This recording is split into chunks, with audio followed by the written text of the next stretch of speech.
सब ठाट पड़ा रह जाएगा जब लाद चलेगा बन जाएगा।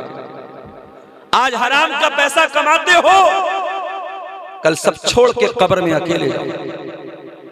तुम्हारा बैंक बैलेंस तुम्हारे साथ नहीं जाएगा, तुम्हारी चेकबुक तुम्हारे साथ नहीं जाएगी। कतर में काम करके प्रॉपर्टी बनाने वालों, तुम्हारी प्रॉपर्टी तुम्हारे बच्चों के काम आएगी, लेकिन तुम जमीन में कोई प्रॉपर्टी लेकर नहीं जाओगे। वल्लाहु इंदहु हुस्नुल मआब। मेरे बंदो, तुम दुनिया के चक्कर में इतना पढ़ते हो, लेकिन आखिरत को भूल जाते हो जब अल्लाह ही के पास तुमको लौट के जाना है। तो माल हमारी बड़ी जरूरी चीज है, बड़ी महबूब चीज है, लेकिन ये माल बहुत बड़ा फितना भी है मेरे प्यारे साथियों, बहुत बड़ा इम्तिहान है। तिरमिज़ी की सही रिवायत है, अल्लाह के प्यारे नबी फरमाते हैं, लिकुल्लि उम्मतिन फितना व फितनतु उम्मती अल माल। हर उम्मत के लिए एक फितना है, एक आजमाइश है, और मेरी उम्मत के लिए बहुत बड़ा फितना माल है। मेरी उम्मत का सबसे बड़ा फितना क्या है? माल है। माल के चक्कर में मेरी उम्मत बर्बाद है। बुखारी और मुस्लिम की एक हदीस में अल्लाह के नबी फरमाते हैं, याती अलन्नासी ज़मान ला युबालिल मरउ मिन ऐना खज़ल माल।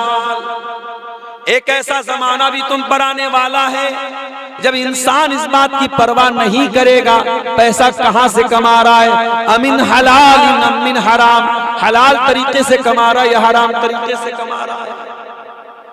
अगर आपने वरासत के हकाम नहीं जाने और गलत तरीके से किसी की वरासत हड़प ली, भाई ने बहन की वरासत खा गया, भाई चचा अपने भतीजे की वरासत खा गया, भाई भाई की खा गया, अंजाम क्या? अंजाम ये होगा अल्लाह के साथ आपका कम्युनिकेशन टूट जाएगा। आप बॉर्डर पर रहते हैं, इंडिया का सिम यहां काम नहीं कर रहा है, क्यों? मैं नेपाल में आ गया, नेटवर्क काम नहीं कर रहा है। हम लोग जब नेपाल आते हैं सबसे बड़ा मसला यही होता है, कम्युनिकेशन टूट जाता है। इससे वाईफाई लो, उससे नेटवर्क लो, दूसरों का मोहताज बनना पड़ता है। हमारा सिम यहां काम नहीं कर रहा। बंदे को अल्लाह ताला से जोड़ने का नेटवर्क क्या है? बंदे को अल्लाह से कुछ मांगना है, कैसे मांगता है? बंदा दुआ करता है, बंदा अल्लाह से रोजी मांगता है, औलाद मांगता है, सेहत मांगता है, शिफा मांगता है। जब आप हराम कमाई अपने घर में लाएंगे, आप वरासत को डकार जाएंगे, आप दूसरे का हक खा जाएंगे, तो सबसे पहले अल्लाह ताला के साथ आपका कम्युनिकेशन टूट जाएगा, आपकी दुआ कबूल नहीं होगी। अल्लाह के प्यारे नबी फरमाते हैं, सही मुस्लिम की रिवायत है, इन्नल्लाह तय्यिबुन ला यक़बलु इल्ला तय्यिबा। अल्लाह ताला पाक है और पाक ही चीज को कबूल करता है, अल्लाह नापाक चीज को कबूल नहीं करता। हमारे इंडिया में झारखंड के कुछ इलाकों में कुछ नौजवान साइबर फ्रॉड करते हैं। साइबर फ्रॉड समझते हैं कि नहीं आप? दूसरे के एटीएम से पैसा चुरा लेना, दूसरे की नकली आईडी बना के उससे पैसा ले लेना, दूसरे के अकाउंट से पैसा खींच लेना, ये बहुत हो रहा है इंडिया के अंदर, और खास तौर से झारखंड का एक इलाका बदनाम हो गया इसके। तो एक भाई हमको वहां के बताने लगे कि कुछ साइबर चोर होते हैं जो पैसा चुराते हैं और खूब चंदा देते हैं, मस्जिद में दान देते हैं, मदरसे में दान देते हैं। अरे चोरी करके तू सदका कर रहा है, तेरे सदके की क्या हैसियत? तो दूसरों का माल हड़प करके, दूसरों का एटीएम चोरी करके, दूसरों के बैंक के से अकाउंट खाली करके तू अल्लाह की राह में दे रहा है, तू मस्जिद में दे रहा है, तू मदरसे में दे रहा है, कोई मतलब नहीं है। इन्नल्लाह तय्यिबुन ला यक़बलु इल्ला तय्यिबा।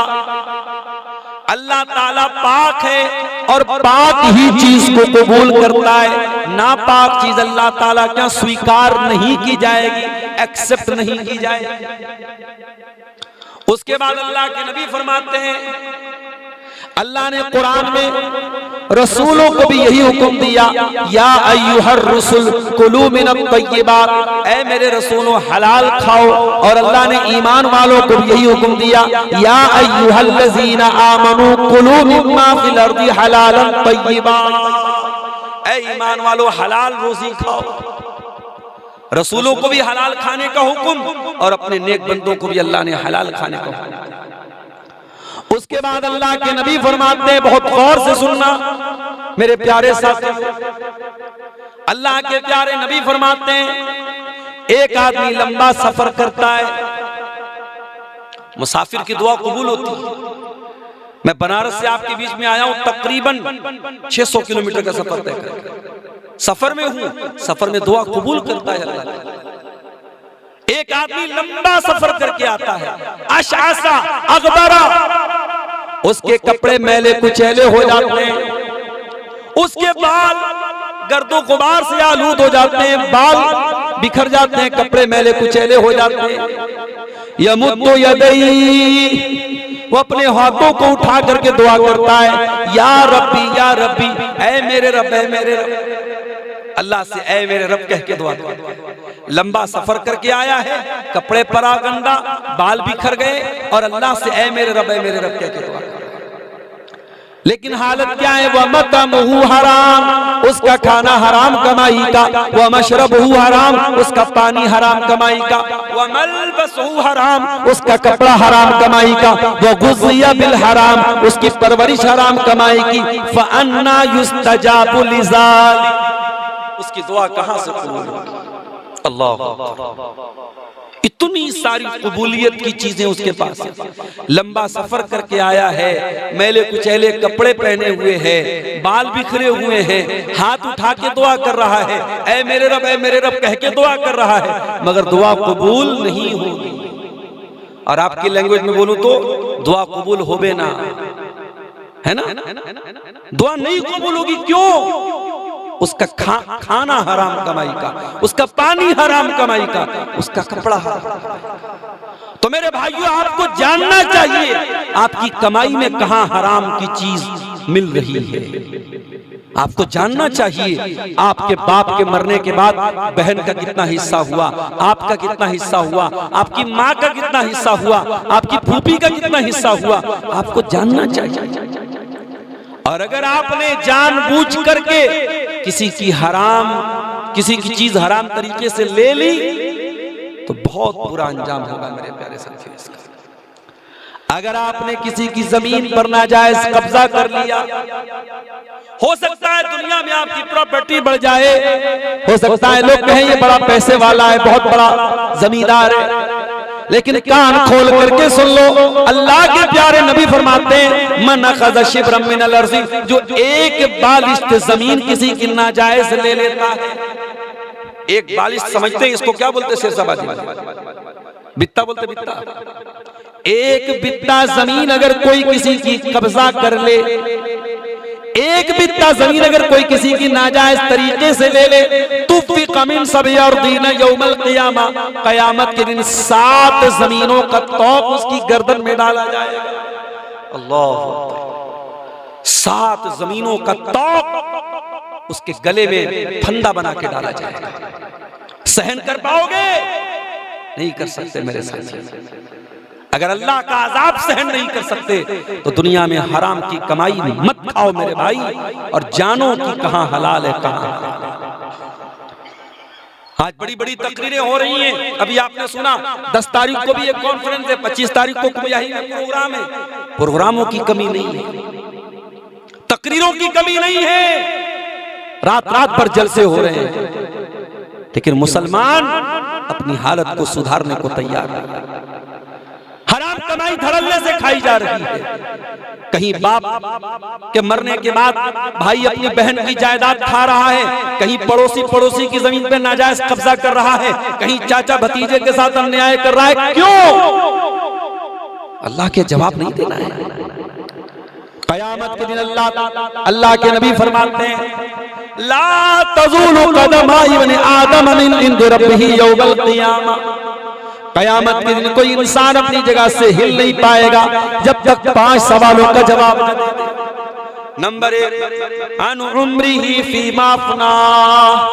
ऐ मेरे बंदे, तूने अपनी जिंदगी को कहां गुजारा? 50 साल, 60 साल, 70 साल, जो भी तुझको जीवन मिला, जिंदगी मिली, तूने अपनी जिंदगी को कहां गुजारा?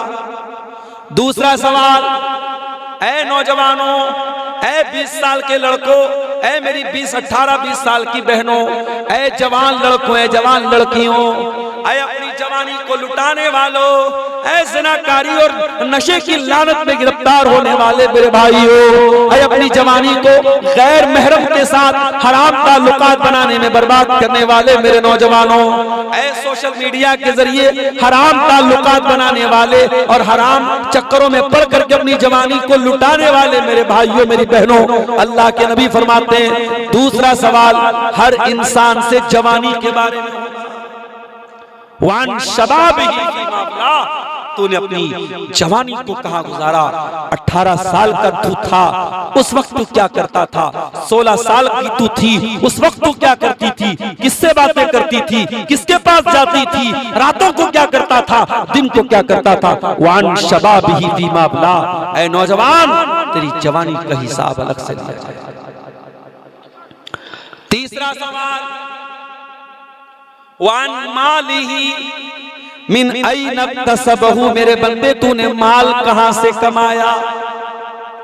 सट्टा के जरिए कमाया, जुआ के जरिए कमाया, ब्याज के जरिए कमाया, रिश्वत के जरिए कमाया, किसी की जमीन को हड़प करके कमाया? कैसे कमाया तूने? कहां से कमाया तूने? और चौथा सवाल, वफीमान फकहू, तूने अपना माल कहां खर्च किया? और पांचवा सवाल होगा, वमाजा अमीला फीमा अलिमा, तूने इल्म जो हासिल किया उस इल्म के ऊपर तूने अमल कितना किया? तो मेरे भाइयों, वरासत का कानून और वरासत का निजाम जानना चाहिए, क्योंकि ये निजाम हमारे माल से मुताल्लिक है और माल का मामला बहुत डेंजरस है, बहुत खतरनाक है।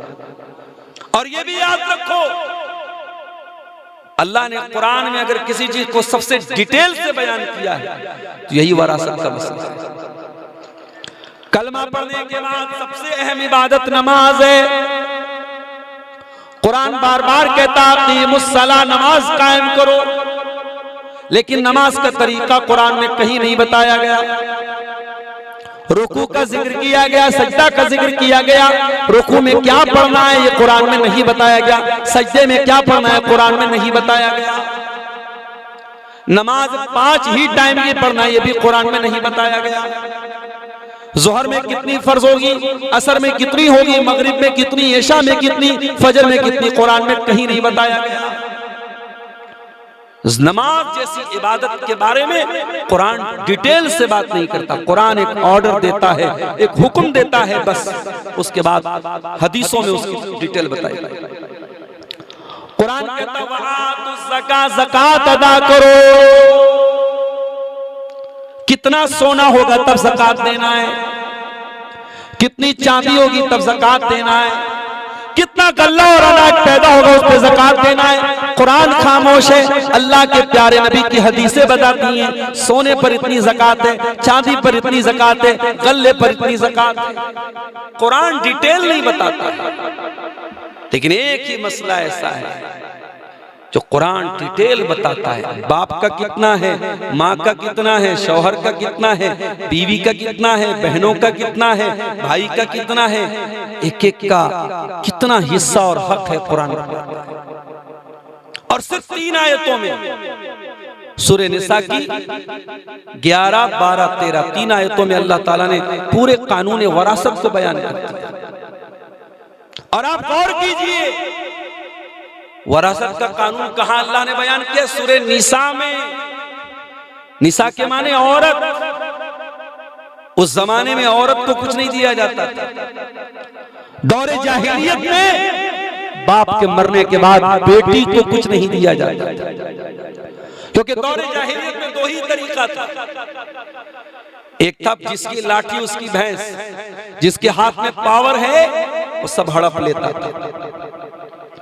बाप के मरने के बाद बड़ा भाई जिसके हाथ में कारोबार होता था, जिसके हाथ में पावर होता था, अपने बाप की सारी विरासत को अकेला डकार जाता था। छोटे भाइयों को भी नहीं देता था, बहनों को भी नहीं देता था, मां को भी कुछ नहीं देता था। एक तरीका तो ये राज था उस दौर में। दूसरा तरीका ये था कि मरने वाले को जिसने सबसे ज्यादा फायदा पहुंचाया हो उसका सबसे ज्यादा दावा होता था। अगर मरने वाला जंग के मैदान में लड़ रहा था और कोई उसका सपोर्ट कर रहा था, उसका साथ दे रहा था, उसके मरने के बाद वो कहता है मैं तो इसका हलीफ था, मैं तो इसका सपोर्टर था, मैं तो इसका समर्थक था, मैं तो इसका साथ देने वाला था, इसकी वरासत पर मेरा हक है। इस्लाम ने आके इन दोनों चीजों को बातिल कर दिया। इस्लाम ने कहा नहीं, कमजोर को भी हक मिलेगा, ताकतवर को भी हक मिलेगा। और कभी गौर करना, हमारे उलमा बैठे हैं, बड़ी जिम्मेदारी के साथ एक बात बोलता हूं। शरीयत में जितने लोगों का हिस्सा बताया गया वो दो टाइप के वारिसी हैं। एक वो है जिनका हिस्सा बता दिया गया, इनको आधा मिलेगा, इनको 1/3 मिलेगा, इनको 1/6 मिलेगा। जिनका हिस्सा फिक्स है उनको असहाबुल फुरूज कहते हैं। और एक वो रिश्तेदार है जिनका हिस्सा फिक्स नहीं है, जो बचेगा उनको मिलेगा, जो बैलेंस होगा वो उनको मिलेगा। आप कभी गौर कीजिएगा कि जितने लोगों का हिस्सा फिक्स है वो ताकतवर लोग नहीं है, कमजोर लोग हैं।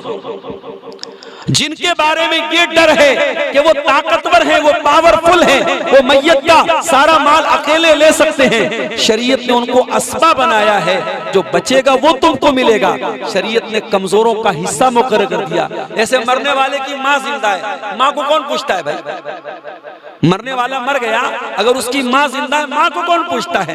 बेटे पहले कहते मेरे बाप का माल है मैं ले लूंगा, तो बेटा असबा है, बेटी असबा है, लेकिन माँ का हिस्सा मुकर्रर है, बाप का हिस्सा मुकर्रर है। तो जो कमजोर रिश्ते हैं, कमजोर से मुराद जो समाज की ताकत के एतबार से कमजोर है, शरीयत ने उनका हक मुकर्रर कर दिया, उनका हिस्सा फिक्स कर दिया। और इसीलिए अल्लाह ताला ने सूरह निसा के अंदर ये मसला बयान किया, ये बताने के लिए उस दौर में औरत के साथ अत्याचार होता था। और ऐ मेरी प्यारी बहनों, आज नेपाल की धरती से भी आपको यही पैगाम देना चाहूंगा, काश आपने इस्लाम का मुताला किया होता, काश आपने कुरान को पढ़ा होता और अल्लाह के नबी की हदीसों को पढ़ा होता, तो आज आप इस्लाम की तालीमात से दूर न होती। मेरी बहनों, आज मुसलमान औरत पर्दे से भाग रही है, इस्लाम की तालीमात से भाग रही है। पूछो क्यों भाग रही है? कहती इस्लाम ने हमको कैद कर दिया, इस्लाम ने हम पर बड़ी पाबंदियां लगा दी, बड़ी रिस्ट्रिक्शंस लगा दी। अरे औरत, इस्लाम ने तुझे वो दिया है जो दुनिया के किसी और मजहब और किसी और धर्म ने नहीं दिया है। जिस दौर में तुम जमीन में जिंदा मार दी जाती थी, गाड़ दी जाती थी, पैदा होने के बाद बाप अपने हाथों से अपनी बच्ची को दफन कर देता था, उस दौर में कुरान उतरता है और कुरान की आयत कहती है व इज़ल मऊदतु सुइलत बिअय्यि ज़म्बिन कुतिलत, ऐ अपनी बच्चियों को जमीन में गाड़ने वालों, दफन करने वालों, कयामत के दिन तुमको जवाब देना पड़ेगा। जिस बच्ची को तुमने मारा है उस बच्ची से पूछा जाएगा उसका अपराध क्या था, उसका कसूर क्या था। मेरी बहनों, इस्लाम ने आपको जीवन दान दिया है, इस्लाम ने आपको जीने का हक दिया है। माँ है तो माँ का सम्मान सिखाया, बेटी है तो बेटी को प्यार से पालने का हुक्म दिया, बहन है तो बहन का ख्याल करने का हुक्म दिया, बीवी है तो बीवी से मोहब्बत करने का हुक्म दिया। इस्लाम ने औरत के हर रूप में औरत को सम्मान दिया है, औरत को इज्जत दी है, औरत को रिस्पेक्ट दी है। लेकिन आज औरतें सबसे ज्यादा इस्लाम से दूर है मेरे प्यारे साथी, और उसकी एक वजह हम और आप भी हैं। जी, मैं मानता हूं आप जलसे में, प्रोग्राम में आपने पिंडाल लगाया है, हमारी माए बहनें भी मौजूद हैं, लेकिन क्या आपके नेपाल की अक्सर मस्जिदों में मर्दों के साथ औरतों की जुमा की नमाज का इंतजाम है? अगर है तो अच्छी बात है, नहीं है तो गलत है, कमी है, हमारे सिस्टम की कमी है। मैं इंडिया से जो यूपी से जो सटा हुआ इलाका है नेपाल का, उधर लुम्बिनी साइड का इलाका हो गया, या आपका अलीगढ़वा बॉर्डर से और ककरावा बॉर्डर से जो नेपाल का इलाका जाता है, मैं वहां पे भी गया हूँ, बुटवल के करीब भी गया हूँ। वहां अल्हम्दुलिल्लाह मैंने देखा कुछ मस्जिदों में औरतों का इंतजाम है, जुमा की नमाज में मर्द हजरात भी आते हैं, औरतें। लेकिन बहुत सारी मस्जिदों में आज मर्दों का इंतजाम है और औरतों का इंतजाम नहीं है। क्यों नहीं है, ये गौर करने की बात है। जितना दीन सीखने की आपको जरूरत है, उतनी आपकी बेटियों को भी जरूरत है। आपकी बेटियां स्कूल जा रही हैं, कॉलेज जा रही हैं, हाई स्कूल कर रही हैं, इंटर कर रही हैं, ग्रेजुएशन कर रही हैं, दुनिया की सारी मालूमात हासिल कर रही हैं, मगर उनको दीन सिखाने वाला कोई नहीं है, उनको ये बताने वाला कोई नहीं है। ऐ मुसलमान लड़की, ऐ मुसलमान औरत, इस्लाम ने तुझसे कुछ छीना नहीं है, इस्लाम ने तुझको बहुत कुछ दिया है। जिस दौर में बाप के मरने के बाद बेटी को कुछ नहीं दिया जाता था, इस्लाम ने उस लड़की को, उस औरत को अपने बाप के तरके का बाकायदा हिस्सेदार करार दिया। फरमाया लिर्रिजाल नसीबुम मिम्मा तरकल वालिदान वल अक़रबून, बाप के मरने के बाद उसके बेटों को भी हिस्सा मिलेगा, मर्दों को भी हिस्सा मिलेगा। वलिन्निसाई नसीबुम मिम्मा तरकल वालिदान वल अक़रबून, और औरतों को भी अपने बाप के तरके में से मिलेगा, लड़के को भी मिलेगा, लड़की को भी मिलेगा। ये अलग बात है, लिज़्ज़करि मिस्लु हज़्ज़िल उन्सयैन, लड़के को डबल मिलेगा, लड़की को सिंगल मिलेगा। अगर लड़के को 1 लाख मिल रहा है, लड़की को 50,000 मिलेगा, लड़के को 2 लाख मिल रहा है, लड़की को 1 लाख मिलेगा। भाई का आधा बहन को मिलेगा, बेटे का आधा बेटी को मिलेगा, लेकिन उसको मिलेगा उसका हिस्सा शरीयत में मुकर्रर। तो मेरे अजीजों, इस्लाम का जो ये निज़ाम विरासत है, निज़ाम मीरास है, ये एक बहुत बड़ा मोजिज़ा भी है। आप देखिए, कुरान की 3 आयतों में अल्लाह ताला ने वरासत का मसला बयान किया, और उलमा का इस बात पर इत्तेफाक है कि वरासत के मसले में ना के बराबर इख्तिलाफ है, कोई इख्तिलाफ नहीं है, ना के बराबर इख्तिलाफ है। और ये भी आप देखिए, मरने वाला मर गया, शरीयत ये कहती है उसके माल की वरासत बांटने से पहले उसके तजहीज़ और तकफीन का इंतजाम किया जाए, उसके जनाजे का इंतजाम किया जाए, उसके कफन दफन का इंतजाम किया जाए। कोई रिश्तेदार अगर जिम्मेदारी ले लेता है, अच्छी बात है, अगर कोई जिम्मेदारी नहीं लेता है तो उसके माल में से ही उसके कफन दफन का इंतजाम किया जाए। क्योंकि इस्लाम इंसान को मरने के बाद भी ऐसे ही फेंक देने का हुक्म नहीं देता है, मरने के बाद भी पूरे सम्मान के साथ, पूरी इज्जत के साथ उसको दफन करने का हुक्म देता है, उसको कफनाने का हुक्म देता है। और अगर मैयत पैसा छोड़ के गया है, माल छोड़ के गया है, तो शरीयत ये कहती है पहला काम क्या किया जाएगा, उसके माल से उसके जनाजे का, उसके कफन दफन का इंतजाम किया जाएगा। मैयत को दफन करने के बाद दूसरा काम इस्लाम ये कहता है, अगर उसने कोई वसीयत की थी, मदरसे में दे दिया जाए, मस्जिद में दे दिया जाए, किसी यतीम को दे दिया जाए, किसी गरीब को दे दिया जाए। अगर उसने कोई वसीयत की थी, इस्लाम ये कहता है उसकी वसीयत को पूरा किया जाएगा। लेकिन अगर मरने वाले ने अपना सारा माल मस्जिद में दे दिया, सारा माल मदरसे में दे दिया, सारा माल किसी यतीम को दे दिया, इस्लाम ये कहता है ऐसी वसीयत को नहीं माना जाएगा। अगर मरने वाला सारा माल किसी को वसीयत करके जाता है तो 1/3 तक दिया जाएगा, बाकी वारिसों में बांटा जाएगा। यानी अगर वो 3 लाख रुपया छोड़ के गया है तो 1 लाख रुपये पर वसीयत नाफिज होगी, वसीयत पूरी की जाएगी, और बाकी 2 लाख रुपये उसके रिश्तेदारों में जो उसके वारिस हैं उनको बांटा जाएगा। अभी शेख ने बड़ी अच्छी एक बात कही कि क्या मरने वाला अपनी जिंदगी में भी अपनी जायदाद का बंटवारा कर सकता है? आज के दौर में अगर किसी को ये डर है कि मेरे बाद अगर मैं सही तरीके से बंटवारा करके नहीं गया, मेरे बाद बहुत इख्तिलाफ होगा, बहुत झगड़ा होगा, तो क्या अपनी औलाद को इंसान जिंदगी में दे के जा सकता है?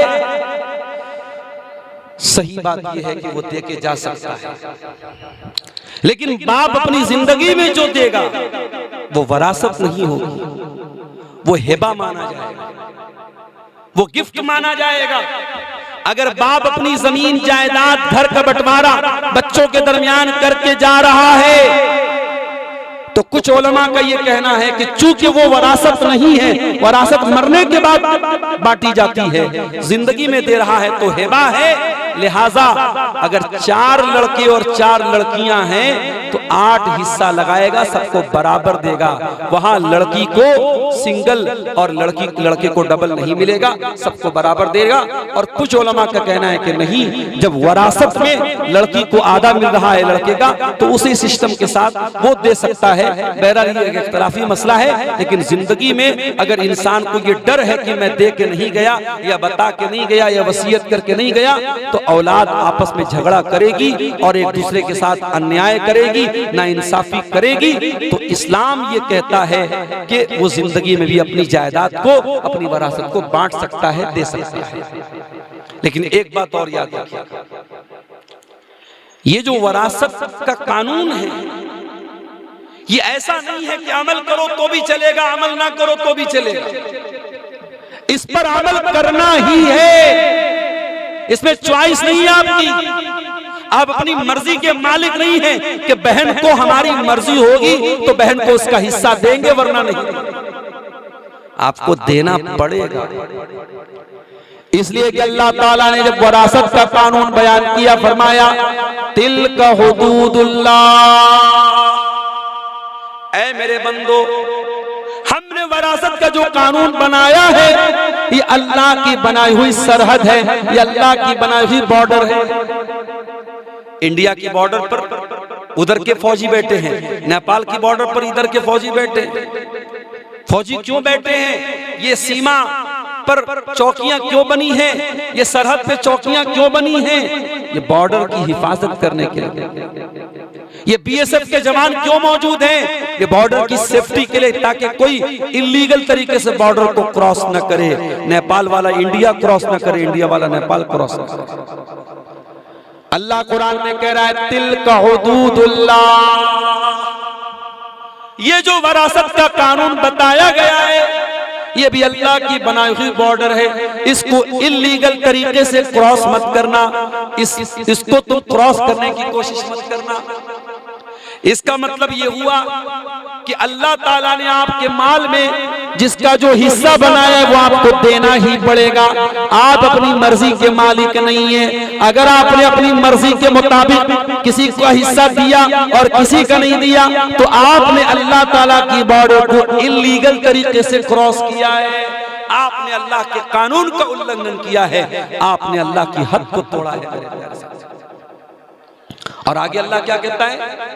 वमन यासिल्लाह व रसूलहु व यतअद्दा हुदूदहु युदखिलहु नारन खालिदन फीहा, जो अल्लाह ताला की नाफरमानी करेगा, उसके रसूल की नाफरमानी करेगा और अल्लाह के कानून को तोड़ेगा, वो हमेशा हमेशा के लिए जहन्नम की आग में जलेगा।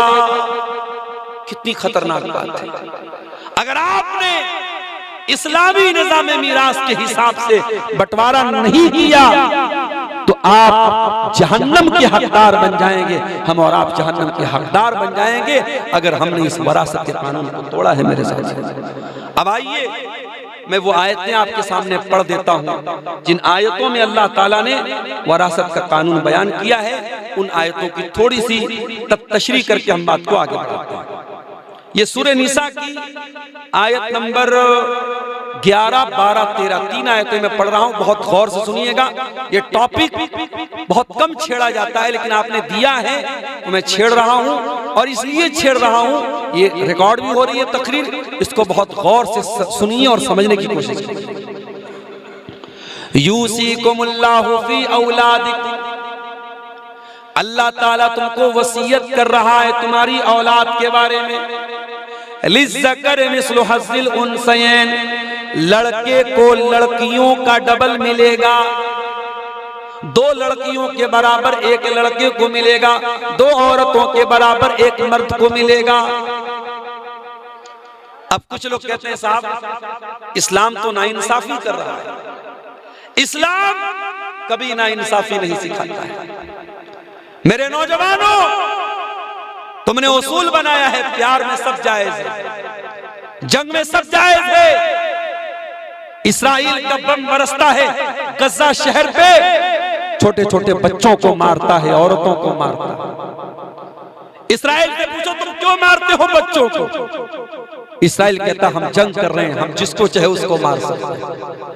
ये दुनिया वालों का कानून है। प्यार में सब जायज है, जंग में सब जायज है, मगर माफ करना। इस्लाम अदल का दीन है, इस्लाम इंसाफ का दीन है, इस्लाम न्याय वाला दीन है, इस्लाम जस्टिस वाला दीन है। इस्लाम में न जंग में सब जायज है, न प्यार में सब जायज है। अगर कोई लड़का ये दावा करता है कि वो किसी लड़की से मोहब्बत करता है, इस्लाम ये कहता है अगर तू वाकई में उस लड़की से मोहब्बत करता है, तू अगर वाकई में उस लड़की को चाहता है, उसके वालिद से उसके घर के जो रिश्तेदार हैं, जो गार्जियन हैं, उनके जरिए तू निकाह का पैगाम भेज, और निकाह का पैगाम भेज करके सही तरीके से, शरई तरीके से उसको अपनी बीवी बना ले, अपनी शरीक हयात बना ले, ताकि जन्नत में अपने साथ लेके।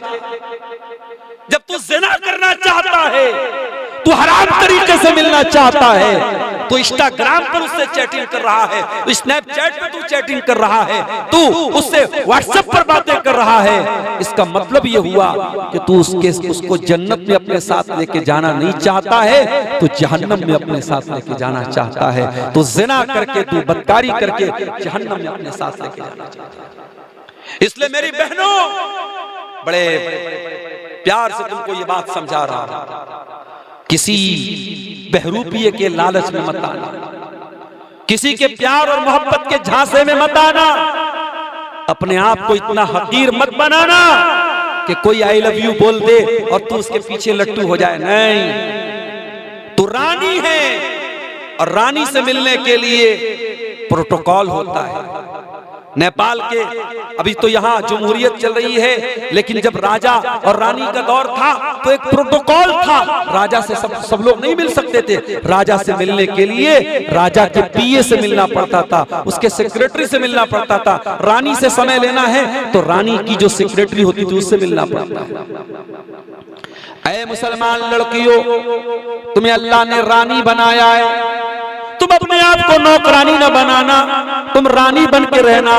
कोई प्यार और मोहब्बत की बातें करे, उससे कहना मैं सबके लिए नहीं हूँ। जो प्रोटोकॉल को निभाएगा, जो हलाल तरीके से निकाह का पैगाम भेजेगा, और उस निकाह के पैगाम को मेरा बाप एग्री करेगा, मेरे घर वाले एग्री करेंगे, मेरे घर वाले अप्रूव करेंगे, उससे मेरा निकाह होगा, वही मुझे हासिल करेगा। हर इंसान मुझको हासिल नहीं कर सकता। यह है इस्लाम। इस्लाम प्यार में सब जायज है, इस बात को इस्लाम सही नहीं कहता है। और न जंग के मैदान में सब जायज है, इस्लाम इसको भी जायज नहीं कहता है। इस्लाम कहता है वला यजरिमन्नकुम शनआनु कौमिन अला अल्ला तादिलु इदिलु हुवा अक़रबु लित्तक़वा। ऐ ईमान वालो, दुश्मन के साथ भी तुम्हें अन्याय नहीं करना है, तुम्हें ना इंसाफी नहीं करना है, दुश्मन के साथ तुम्हें इंसाफ करना है। दुश्मनी के मामले में तुमको इंसाफ का दामन नहीं छोड़ना है। इस्लाम ना इंसाफी नहीं सिखाता। और मुझे किसी ने बताया, इसी इलाके के एक साहब ने मुझे व्हाट्सएप पर कॉल करके बताया, मौलाना आप नेपाल में आ रहे, हमारे इलाके में आ रहे, बहुत अच्छी बात है, जरा इस पर भी आप रोशनी डालिए। नाइंसाफी बहुत होती है, लोग नाइंसाफी बहुत करते हैं, फैसला करते हैं। लड़के लड़की का कोई मामला हुआ या समाज में कोई मामला हुआ, लोग ताकतवर के हक में फैसला करते हैं और गरीब का हक दबा देते हैं, कमजोर का हक दबा देते हैं। लोग नाइंसाफी करते हैं। कान खोल के सुन लो, ऐ समाज के जिम्मेदारों, ऐ समाज के ठेकेदारों, ऐ समाज में इंसाफ और फैसला करने वालों, जब तुम्हारे हाथ में फैसले की कमान आए तो इंसाफ से काम लेना, ना इंसाफी मत करना, अन्याय मत करना। मेरे नबी की अदालत में एक केस आया, एक लड़की ने चोरी की, लड़की का नाम फातिमा था, लड़की बनु मखजूम कबीले की थी, बहुत बड़ा कबीला था, और चोरी की थी उस लड़की ने, और इस्लाम में चोरी की सजा हाथ काट देना है। नबी अकरम ने फैसला फरमाया हाथ काट दिया जाए। औरत के घर वाले परेशान हो गए, खानदान वाले परेशान हो गए। लोगों ने कहा अगर हमारे खानदान की औरत का हाथ कटेगा बड़ी बदनामी होगी। लोगों ने हजरत उसामा बिन ज़ैद को पकड़ा। अरे उसामा, आप अल्लाह के नबी के चहेते लाडले, अल्लाह के नबी आपसे बहुत मोहब्बत करते हैं। अरे उसामा, आप अल्लाह के नबी के पास हमारी सिफारिश कर दीजिए, उस औरत का हाथ न कटे, कोई और सजा दे दी जाए। बुखारी के अल्फाज हैं, हजरत उसामा अल्लाह के नबी के पास आते हैं, अल्लाह के नबी उस औरत को कोई और सजा दे दीजिए, हाथ मत काटिए। बुखारी के अल्फाज हैं, अल्लाह के नबी का चेहरा गुस्से से लाल हो गया, गुस्से से सुर्ख हो गया आपका चेहरा, और आपने फरमाया अतशफौ फी हद्द मिन हुदूदिल्लाह, ऐ उसामा, क्या तू अल्लाह के कानून को तोड़ने की बात करता है? ऐ उसामा, तुमसे पहले की उम्मतें इसीलिए तबाह हो गई, हलाक हो गई। जब कोई बड़ा आदमी कोई क्राइम करता था, कोई जुर्म करता था, उसको छोड़ देते थे, और गरीब आदमी वही क्राइम करता था, उसको सजा देते थे। छोटे लोगों को सजा देते थे, बड़े लोगों को छोड़ देते थे।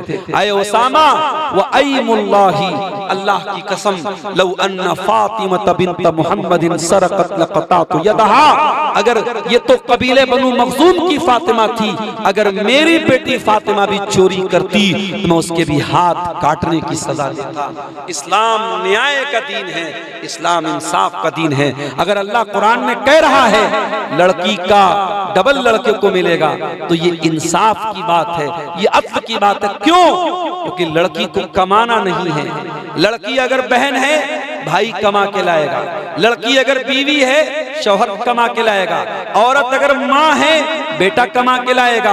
औरत हर रूप में उसको अल्लाह ने कमाने से आजाद किया है। कमा के कौन लाएगा, मेहनत कौन करेगा, परिवार कौन चलाएगा, खून पसीना कौन बहाएगा, मर्द बहाएगा। अब अगर लड़के लड़की को दोनों को बराबर बराबर दिया जाता, तो फिर ये लड़के के साथ अन्याय हो जाता, ये लड़के के साथ नाइंसाफी हो जाती। इसीलिए अल्लाह कह रहा है लड़के को लड़की का डबल मिलेगा, लिज़्ज़कर मिस्लु हज़्ज़िल उन्सयैन, लड़के को लड़की का डबल मिलेगा।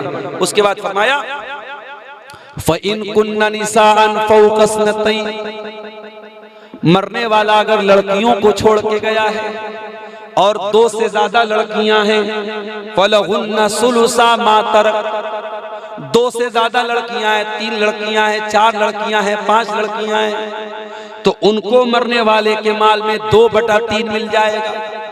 2/3 का मतलब अगर 3 लाख रुपया छोड़ के गया है, तो 3 लाख में से 2 लाख उन लड़कियों को मिल जाएगा। वह इनकानत वाहिदतन, और मरने वाला अगर सिर्फ एक लड़की छोड़ के गया है, फलहन निस्फ, तो उसको आधा मिल जाएगा। मरने वाला अगर 10 लाख छोड़ के गया, तो 5 लाख उस एक लड़के को मिल जाएगा। वली अबवैहि लिकुल्लि वाहिदिन मिनहुमा सुदुस, और मरने वाला अगर मरा है, माँ जिंदा है, बाप जिंदा है, तो माँ को 1/6 मिलेगा। 6 लाख रुपया छोड़ के गया तो 1 लाख मिलेगा, माँ को भी 1 लाख मिलेगा, बाप को भी 1 लाख मिलेगा 6 लाख में से।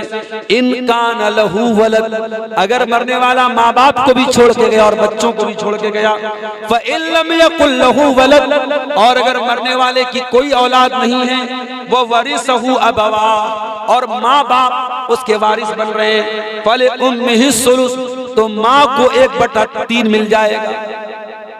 देखिए, माँ को 1/3 मिल रहा है, यानी अगर 6 लाख छोड़ के जा रहा है, तो 6 लाख में से 2 लाख सिर्फ उसकी माँ को मिल जाएगा। अगर कोई औलाद नहीं है और माँ बाप जिंदा है, तो माँ को 1/3 मिलेगा। उसके बाद फरमाया फ़इन कान लहू इख्वतुन, अगर मरने वाले के भाई लोग भी हैं, औलाद तो नहीं है लेकिन भाई लोग हैं, फले उम्मिही सुदुस, तो माँ को 1/6 मिलेगा। 6 लाख में से 1 लाख मिलेगा।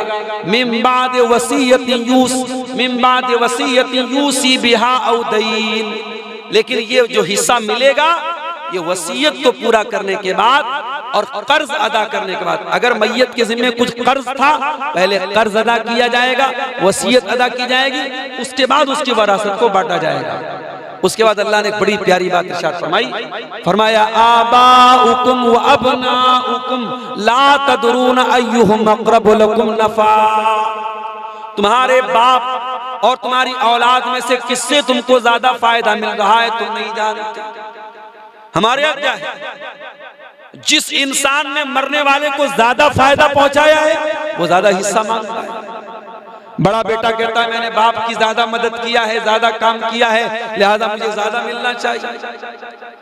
इस्लाम में इस आधार पे और इस बुनियाद पे वरासत नहीं बढ़ती है मेरे साथ। एक लड़का 40 साल तक बाप के साथ था, बाप मर गया और जब मरा उसकी बीवी के पेट में बच्चा था, हमल से थी औरत।